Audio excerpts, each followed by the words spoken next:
దేవుని స్తోత్రంలో దేవుని బిడ్డలారా అంతా క్షేమంగా ఉన్నారండి. ప్రతిరోజు ప్రభువారు చక్కటి వాగ్దానాల ద్వారా మనతో మాట్లాడి మనల్ని ఎంతగానో ఆశీర్వదిస్తూ ఉన్నారు. ఆయనకే మహిమ. అంతా క్షేమంగా ఉన్నారండి. అందరూ కూడా దైవాశీర్వాదాలు పొందాలని నిత్యము ప్రార్థిస్తున్నాం. మన దేవాతి దేవుడు ఎంతో గొప్ప దేవుడు. ఆయన పరిశుద్ధుడు, నీతిమంతుడు, తన వారి పట్ల కృప చూపే దేవుడు. అంత క్షేమంగా ఉన్నారు కదండి. ఈరోజు దేవుని వాగ్దానం కీర్తనల గ్రంథము 34వ అధ్యాయం 10వ వచనం. యెహోవాను ఆశ్రయించు వారికి ఏ మేలు కొదువై ఉండదు. దేవునికి మహిమ, ఘనత, ప్రభావాలు కలుగును గాక. ఎంత గొప్ప దేవుడో చూడండి. దేవుణ్ణి మనం ఆశ్రయించాలి. దేవునిని వేడుకుంటూ ఉండాలి, ప్రార్థిస్తూ ఉండాలి, దేవునితో నడవాలి. యెహోవాను ఆశ్రయించు వారికి ఏ మేలు కొదువై ఉండదంటండి. ఇంత గొప్ప దేవుని మనం కలిగి ఉన్నాం అండి. ఆయనను ప్రేమిస్తున్నామా? ఆయన బిడ్డలుగా జీవిస్తున్నామా?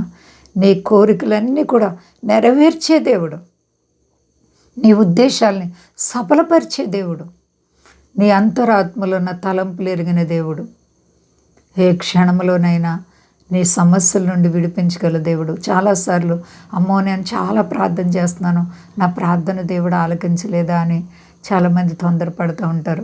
నీ ప్రార్థనలన్నీ కూడా ఆయన చెవులలో జొచ్చి ఉంటాయి. కుప్పల్లాగా నీ ప్రార్థనలు ఆయన దగ్గర ఉన్నప్పుడు ఒక సమయం వచ్చి ఆ సమయంలో ఆయన నీ ప్రార్థనలకు ప్రతిఫలం ఇస్తారు. ప్రతిదానికి సమయం ఉంది అండి. కాబట్టి ప్రార్థనలు ఆలకించే దేవుడు. నేను ఎంతగా ప్రేమిస్తున్నారు ఆయన. ఎంత గొప్ప దేవుడు. నిజంగా ఏమిచ్చి ఆయన రుణం తీర్చుకోలేం. నీకున్న ప్రతి కొదువ కూడా తీర్చి రండి, ఏ మేలు కూడా కొదువై ఉండకుండా నీ ప్రతి సమస్యలు విడిపిస్తానంటున్నటువంటి మహాదేవుడు. మరి ఆయన్ని నీవు ఆరాధిస్తున్నావా? ఆయన బిడ్డగా జీవిస్తున్నావా? నా ప్రియమైన సహోదరి, సహోదర, కొన్నిసార్లు ఆత్మీయ జీవితంలో చాలామంది సల్లారిపోతుంటారు. ప్రార్థన అనుభవం ఉండదు. శ్రమలతోనే జీవితం గడిచిపోతూ ఉంటుంది.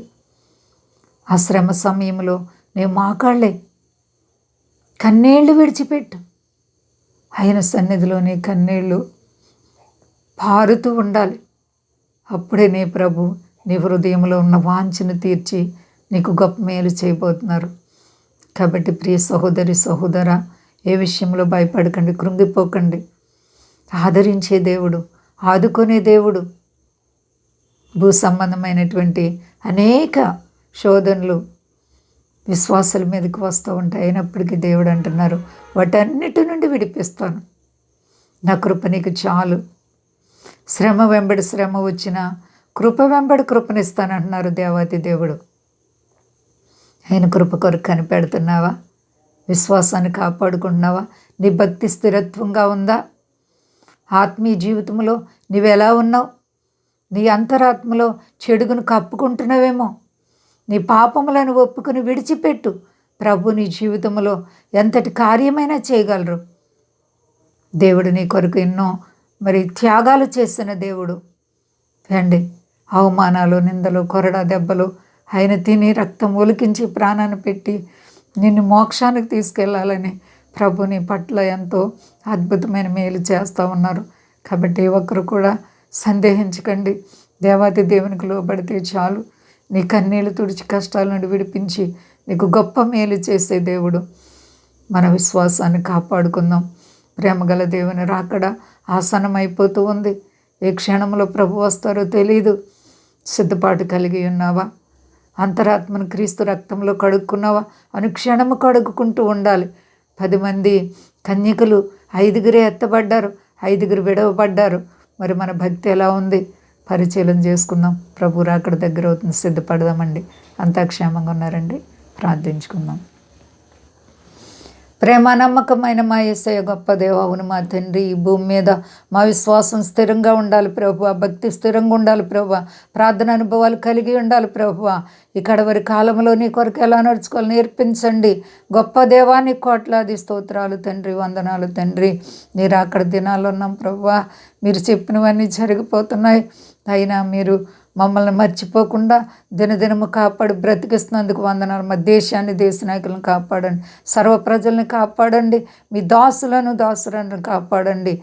ఈ ఉదయకాలం మా ప్రార్థనలు అంగీకరించండి. రోగులను స్వస్థపరచండి. అక్కర్లను వారికి తీర్చండి. సమస్యలు, రుణాలు, ఆర్థిక పరిస్థితులను ప్రతి బిడ్డకు యేసు నామములో ఇప్పుడే విడుదల కలుగును గాక.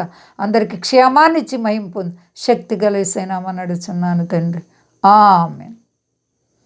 అందరికీ వందనాలండి. మా కొరకు పరిచర్య కొరకు అందరూ ప్రార్థించండి. ప్రభువారు మిమ్ములను, మీ బిడ్డలను, మీ కుటుంబాలను దీవించి ఆశీర్వదించును గాక. ఆమేన్.